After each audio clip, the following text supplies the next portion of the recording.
রাজশাহী বিভাগের ৭ জেলার সাংবাদিক ও তাদের পরিবারের মেধাবী সন্তানদের মাঝে শিক্ষাবৃত্তি ও আর্থিক সহায়তার চেক বিতরণ করা হয়েছে বগুড়ায়।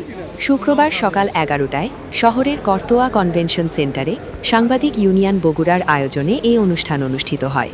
এতে রাজশাহী বিভাগের ৭ জেলার ৫১ জন সাংবাদিক ও ৪৬ জন সাংবাদিক পরিবারের মেধাবী সন্তানদের মাঝে শিক্ষাবৃত্তি ও আর্থিক সহায়তার চেক বিতরণ করা হয়। বাংলাদেশ সাংবাদিক কল্যাণ ট্রাস্টের ব্যবস্থাপনা পরিচালক মোহাম্মদ আব্দুল বাশির এর সভাপতিত্বে অনুষ্ঠানে প্রধান অতিথি হিসেবে বক্তব্য দেন তথ্য ও সম্প্রচার মন্ত্রী জহিরুদ্দিন স্বপন এমপি। বিশেষ অতিথি হিসেবে বক্তব্য দেন প্রধানমন্ত্রীর অতিরিক্ত প্রেস সচিব আতিকুর রহমান রুমন। প্রধান অতিথির বক্তব্যে তথ্য ও সম্প্রচার মন্ত্রী বলেন, শুধু বৈষয়িক উন্নয়ন দিয়ে কোনো জাতি এগিয়ে যেতে পারে না। একটি জাতিকে এগিয়ে যেতে হলে তার মূল্যবোধ ও সংস্কৃতিকে উন্নত করতে হবে। এক্ষেত্রে গণমাধ্যমকে গুরুত্বপূর্ণ ভূমিকা পালন করতে হবে বলেও তিনি উল্লেখ করেন। পরে প্রধান অতিথি সহ অন্যান্য অতিথিরা সাংবাদিক পরিবারের মেধাবী সন্তানদের মাঝে শিক্ষাবৃত্তি ও সাংবাদিকদের মাঝে আর্থিক সহায়তার চেক বিতরণ করেন।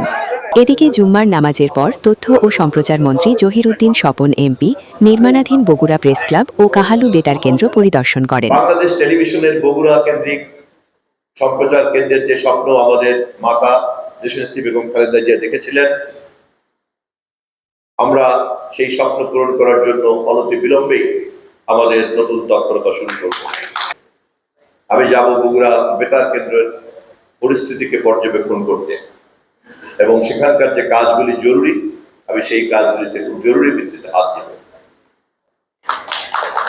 আপনাদের প্রেস ক্লাব উদ্বোধন করেছেন আমাদের বর্তমান মাননীয় প্রধানমন্ত্রী, তিনি যখন আমাদের নেতা ছিলেন। ভিত্তিপ্রস্তর স্থাপন করেছেন 17 জানুয়ারি 2004 সালে।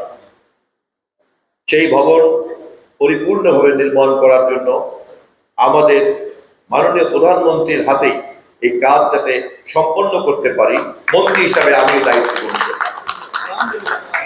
আপনাদেরকে সাথে নিয়ে বাকি কাজ সম্পন্ন করে যিনি ভিত্তিপ্রস্তর স্থাপন করেছেন সেই মাননীয় প্রধানমন্ত্রীকে দিয়েই পূর্ণাঙ্গ প্রেস ক্লাব আপনারা পাবেন ইনশাআল্লাহ।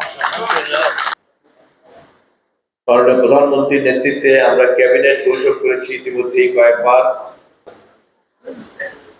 আধুনিক সভ্যতাতে গণমাধ্যম একটি অনিবার্য অনুষঙ্গ। গণমাধ্যম ছাড়া আধুনিক জগতের সভ্যতা চর্চা করা যায় না। রাষ্ট্রের মালিক যেহেতু জনগণ, সমাজ যেহেতু তৈরি করে জনগণ, সেখানে রাষ্ট্র এবং সমাজের সকল ধরনের তৎপরতাকে মানুষের সামনে আয়নার মতো তুলে ধরার দায়িত্বই হচ্ছে গণমাধ্যমের কাজ।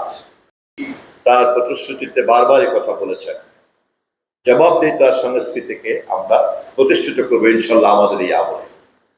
শুধু বৈষয়িক উন্নয়ন দিয়ে একটি জাতি এগিয়ে যেতে পারে না।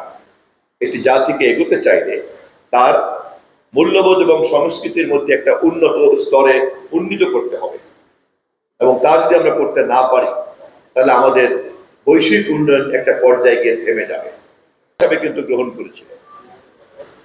অতএব মূল্যবোধহীন রাজনৈতিক সংস্কৃতি কত আত্মঘাতী হতে পারে তার দৃষ্টান্ত আমাদের সামনে আছে।